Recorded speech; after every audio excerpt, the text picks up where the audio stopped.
सभी छात्र कैवल बिहारी के प्रथम भाग को पढ़ेंगे। सर्वप्रथम आप लोग बोलेंगे इसी संस्करण के साथ सरस्वती नमः। आगे आपको हो सकता है सर ने हमारे उपस्थित में पढ़ाया होगा, फिर भी आपको पुनः फिर से रिवाइज इस बात का करवा रहे हैं। आज आपका बिहारी के प्रथम 4 दोहे जो है प्रथम भाग में वो उसका शिक्षण कार्य होगा। सर्वप्रथम आप लोग संकेत डालेंगे परीक्षा कार्यकाल में। तत्पश्चात शंकर गागर में गीतकालीन कवि, गागर में सागर भरने वाले महान कवि बिहारी द्वारा रचित सतसई के भक्ति नामक शीर्षक जो हमारी पाठ्य पुस्तक से उद्धृत किया गया है। प्रसंग है पहले वाले दोहे का, जहाँ पर बिहारी ने अपनी भक्ति भावना को दर्शाया है। कृष्ण के प्रति भक्ति का भाव प्रदर्शित किया है। कृष्ण के प्रति अपनी भक्ति का भाव प्रदर्शित किया। प्रसंग हो गया। अब आपकी व्याख्या है शैशववादी के सिद्धांत में आपका व्याख्या। मेरी भवबाधा हरम राधा नागर सुनी, जातन की जानी पर श्याम हरित बुद्धि हो। कैवल बिहारी जी कहते हैं जो गागर में सागर भरने वाले का शब्दों में अत्यधिक बात कहने वाले हैं, ऐसे महान कवि गीतकालीन कवि बिहारी जी का कहना है मेरी भवबाधा हरो। बिहारी जी कहते हैं राधा नागर सोय, नागर माने चतुर, सोय माने वह, हे चतुर, हे वह चतुर राधिके, हे वह चतुर राधिके मेरी सांसारिक बाधाओं को हरो माने दूर कीजिए। वह चतुर राधिका मेरी समस्त भाव बाधा सांसारिक बाधाओं को दूर करो, क्योंकि आपके शरीर की छाया पड़ने से श्याम अर्थात कृष्ण, हरित कृष्ण, श्याम वर्ण वाले कृष्ण पर पड़ने से हरित बुद्धि हो, हरे रंग की क्रांति सो हो माने हो जाती है।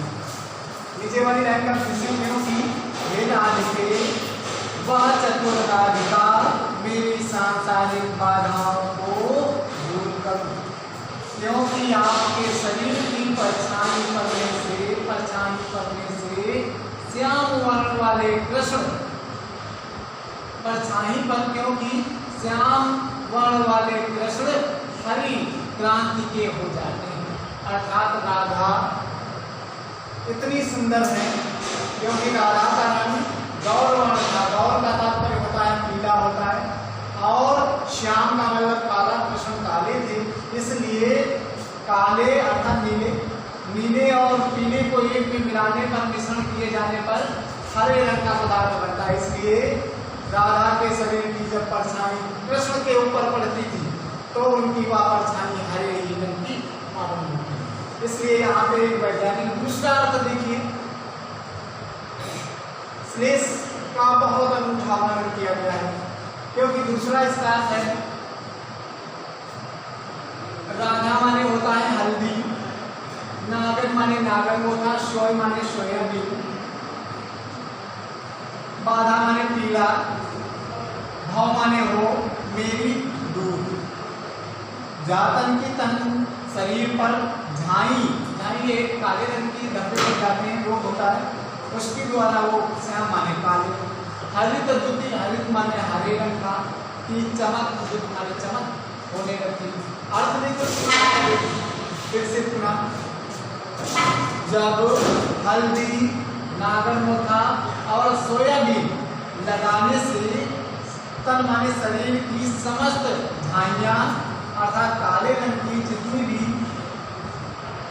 रोग हैं वो हरित माने सामान्य रंग में, वर्ण में हरित माने अर्थात चमक और माने हो जाती है। तो विशेष के तात्पर्य में आप लोग इस प्रकार से फिर से पुनः एक बार देख लीजिए। हो सकता है दो अर्थ बताने के कारण समझ में आएगा। एक ही अर्थ आपका पहला रहेगा राधा, वह चतुर राधा मेरी समस्त सांसारिक बाधाओं को दूर कर, क्योंकि आपके शरीर की परछाई पड़ने पर श्याम वर्ण वाले कृष्ण भी हरे रंग की क्रांति में हरे रंग की क्रांति वाले हो जाते हैं। विशेष लिखना है जो आपको बताया था, क्योंकि राधा गौर वर्ण, गौर का तात्पर्य है पीले से, पीला वर्ण, राधा पीले रंग की थी और कृष्ण श्याम वर्ण अर्थात पीला और नीला काला मिलाने पर हरा बनता है रंग। इसलिए इस प्रकार की छाया पड़ने पर राधा की छाया कृष्ण की के ऊपर पड़ने पर वह परछाई नीले अर्थात हरे रंग की हो जाती है। इस प्रकार से विशेष में आपको बताएंगे दूसरा वाला। इसका काव्य सौंदर्य यहाँ पर बिहारी जी ने अपनी भक्ति भावना को व्यक्त किया है। दूसरा ब्रज भाषा है, सरल सुबोध ब्रज भाषा है। तीसरा दोहा छंद है। चौथा आपका श्लेष काव्यलिंग और अनुप्रास अलंकार माधुर्य गुण है। आगे बढ़ते हैं। मोर मुकुट की चंद्रिकं यो राजत नंद मनुष्य शेखर की अकस शेखर सतचंद। मोर मुकुट यो राजत नंद, नंद बाबा नंद नंदन कृष्ण अत्यधिक सुशोभित होते हैं। कब? जब वो अपने ऊपर मोर के पंखों से बने हुए मुकुट को धारण करते हैं। मोर के पंखों से बने हुए मुकुट की चंद्रिकाओं से युक्त, मोर के पंखों में चंद्रिकाओं से युक्त मुकुट को धारण करते हैं तो वह कृष्ण अत्यधिक सुशोभित होते हैं। जैसे नंद नंदन कृष्ण अत्यधिक सुशोभित होते हैं। कब? जब मोर के पंखों पर बनी हुई चंद्रिकाओं से युक्त मुकुट को अपने सिर पर धारण करते हैं। क्योंकि मनसा शेखर की अकस, क्योंकि मानो उत्प्रेक्षा की छटा, मानो शशि शेखर, शशि माने चंद्रमा को, शेखर माने मस्तक पर धारण करने वाले अर्थात कौन? शिव। शिव आकाश माने अनुकरण और ईर्ष्या दोनों अर्थ हैं। तो इसलिए मानो शिव जी का अनुकरण करने के बहाने अर्थात ईर्ष्या करने के बहाने से मानो शेखर माने कामदेव ने अपने मस्तक पर सैकड़ों चंद्रमा धारण कर रखा। ये नीचे वाली लाइन का अर्थ है, मानो कृष्ण इस प्रकार से सुशोभित, मानो जिस प्रकार से शशि शेखर शिव जी से ईर्ष्या, शिव जी का अनुकरण तथा ईर्ष्या करने के बहाने से कामदेव ने क्या कर रखा हो, अनेकों सैकड़ों चंद्रमाओं को अपने सिर पर धारण कर रखा हो। इस प्रकार से मोर की पंखों से बनी हुई चंद्रिकाओं से युक्त मुकुट को जब वो धारण करते हैं इस प्रकार से दिखाई देते हैं। इसमें शशि शेखर में यमक अलंकार, शेखर माने शिव, दूसरा शेखर माने कामदेव।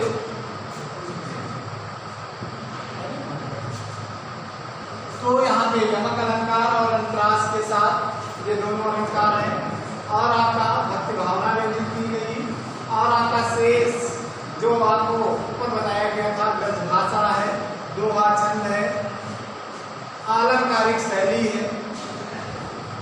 और आगे बढ़ते हैं इसी क्रम में। सोने पीठ पर श्याम सलोने का मनमंडल मलिस्तर पर आतप करो प्रभाव। इसमें प्रस्तुत दोहे में श्री कृष्ण के सुंदर स्वरूप का सुंदरता का वर्णन किया गया। सोहत ओढ़े पीठ पर श्याम सलोने का, श्री कृष्ण अत्यधिक सुंदर, श्री कृष्ण अत्यधिक सुंदर है क्योंकि वो अपने शरीर पर श्याम सलोनी गात, सलोनी माने सुंदर लावण्य युक्त, गात माने शरीर पर क्या करते हैं? ओढ़े पीठ पर, जब अर्थात अर्थ है, यहाँ से व्याख्या शुरू होगी। जब कृष्ण अत्यधिक, कृष्ण का शरीर अत्यधिक सुंदर है और जब इतनी अधिक सुंदर शरीर पर वो पीठ माने पीला पट माने वस्त्र धारण करते हैं, ओढ़े माने ओढ़ते हैं, तो वह अत्यधिक माने सुशोभित होने लगते हैं। क्योंकि जैसे मानो और जैसे नीलमणियों से युक्त पर्वत पर प्रातःकालीन धूप सुशोभित होती है। नीलमणियों से युक्त पर्वत पर, माने पर्वत पर आतप माने धूप, प्रभात माने प्रातःकालीन, पर्व माने पड़कर सुशोभित होती है। जिस प्रकार से नीलमणियों से युक्त पर्वत पर प्रातःकालीन धूप पड़कर सुशोभित होती है, उस प्रकार से श्री कृष्ण अपने श्याम वर्ण वाले शरीर पर जब पीतांबर होते हैं, उसी प्रकार से सुशोभित होते हैं। और इसका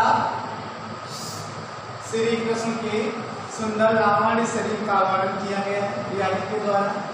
दूसरा है आपका सरल सुबोध ब्रज भाषा है, माधुर्य गुण है।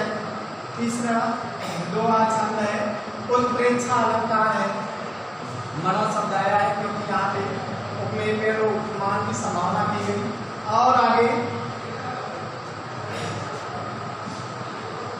अगला दोहा है आपका चतुर्थ, आधार धरत हरि काय परत ओट बीच पट ज्योत, हरित बांस की बांसुरी इंद्रधनुष रंग हो। क्योंकि कृष्ण जब बंसी बजाते हैं तो उस समय का बड़ा ही स्वाभाविक वर्णन किया गया है। किस प्रकार की वह बंसी लगती उसका वर्णन किया गया है। आधार धरत, क्योंकि जब कृष्ण बांसुरी बजाते हैं, जब कृष्ण व्याख्या है, जब कृष्ण बांसुरी बजाते हैं और उस बांसुरी को अधर माने ओष्ठों पर, धरत माने लगते हैं, हरि माने कृष्ण, और पड़ती है, ओठ माने उनके ओष्ठ लाल है, दीठ माने दृष्टि नीली है, ज्योत माने पट माने पीतांबर, पीतांबर माने अरे पट माने वस्त्र पीले हैं। इस प्रकार से ज्योत माने प्रकाश, चमक। किन किन चीजों की कौन कौन से उपमान है? ओठ, दृष्टि और वस्त्रों की ज्योति। जब उनके हरे रंग की बांसुरी, बांस की बनी हुई बांसुरी पर पड़ती है तो वह बांसुरी इंद्रधनुष के रंग की हो जाती है, अर्थात सतरंगी हो जाती है। किस प्रकार से? क्योंकि विशेष में आपको लिखना है श्री कृष्ण के ओष्ठ लाल है, दृष्टि नीली और पट पीले हैं। इन प्रकार और हरे रंग की बांसुरी, बांस पर ये इस तीनों प्रकार की रंगों का अगर मिश्रण कराया जाए तो वह इंद्रधनुष के समान रंगों का आकार देता है। इस प्रकार से यहाँ पे विशेष लिखा जाएगा। अर्थ आपका थोड़ा सा है, जब कृष्ण बांसुरी बजाते हैं और उस बांसुरी को अपने ओष्ठों पर रखते हैं तो उनके ओठों की, उनकी दृष्टि की तथा उनके वस्त्रों की का प्रकाश कहाँ पड़ता है? हरे बांस के, हरे रंग के बांस की बांसुरी पर पड़ता है। तो वह बांस की बांसुरी किस प्रकार की प्रतीत होती? इंद्रधनुष के रंग की हो जाती है। विशेष में आप लोग लिखेंगे ओष्ठ, कृष्ण के ओठ लाल है, लाल, दृष्टि नीली, वस्त्र पीले की और हरे बांस, अर्थात इस पे जब पड़ेगी तीनों की का प्रकाश तो वो कैसा? इंद्रधनुष के आकार की। इस प्रकार से आपको यहाँ इसमें देखिएगा धर धर में यमक अलंकार, अनुप्रास अलंकार और आपका शेष जो काव्य सौंदर्य बताए गए ऊपर वाले दोनों में सेम वही है बिल्कुल। और आप लोग पहले के जो आपके ये चारों नहीं ऊपर वाले तीन जितने शेष बच गए इनका आप लोग हिंदी में संदर्भ, प्रसंग, व्याख्या और काव्य सौंदर्य लिखने। हमको अपेक्षा है आप लोगों से, क्योंकि आप लोग अवश्य कार्य अवश्य